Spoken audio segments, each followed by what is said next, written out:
Hello, and welcome to this video from BitifEye Digital Test Solutions, and thank you for joining us. My name is David Bouse. So today we're going to talk about automated multi-lane testing of PCI Express devices, specifically on the electrical layer. Let's go ahead and dive in. So depending on whether you're interested in compliance testing, like at a PCI-SIG workshop, or in silicon and system validation, there are significant differences to consider. So for compliance testing, we typically focus on testing a single lane for the receiver, mostly because of timing constraints and challenges within the link status state machine, or LTSSM. However, for transmitter testing, it depends on how many lanes the device supports.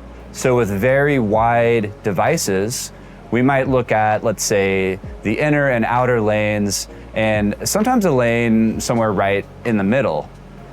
But it's not a fully comprehensive test.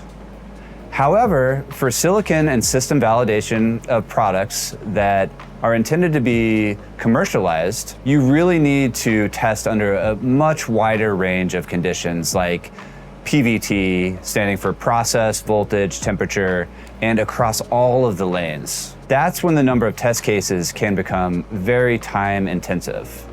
So what do? One effective way to speed up multi-lane testing and reduce the overall test time and to minimize any manual intervention is by using an RF switch. So for PCI Express, BitifEye offers the BIT-2100 series, which is a modular switch supporting testing of BI2, BI4, BI8, and even up to BI16 PCIe devices. Now, when the switch is included in the PCI-SIG 6.0 test fixture channel for RX stress die calibration, both the insertion loss and the return loss masks coming from the base spec are achieved. And feasibility of a successful RX stress die calibration at 64 gigatransfers per second has also been established. So now, for transmitter testing, you need to decide whether to use a terminated or an unterminated relay. With the terminated option,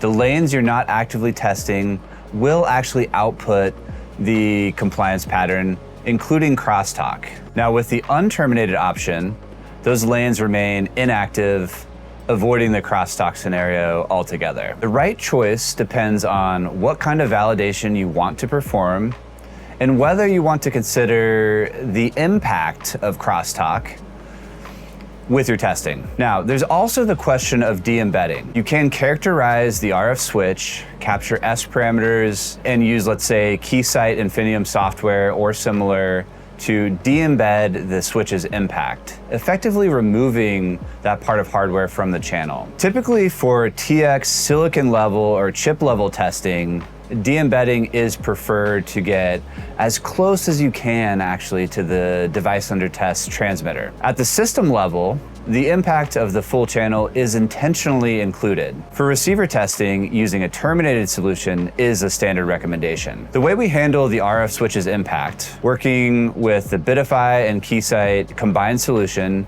is by treating the RF switch as actually part of the test channel. It's included during stress die calibration and the system testing as well. While embedding can technically be done, it's generally not recommended for receiver testing. So, in conclusion, the BitifEye BIT-2100 RF switch supports PCI Express and other technologies. It helps to reduce test time, lowers the need for manual intervention, and is a critical piece of hardware for achieving fully automated multi-lane testing at the PCI Express physical layer. We hope this gave you helpful insights, and we look forward to supporting your projects in the future. Thank you for watching, and we'll see you next time.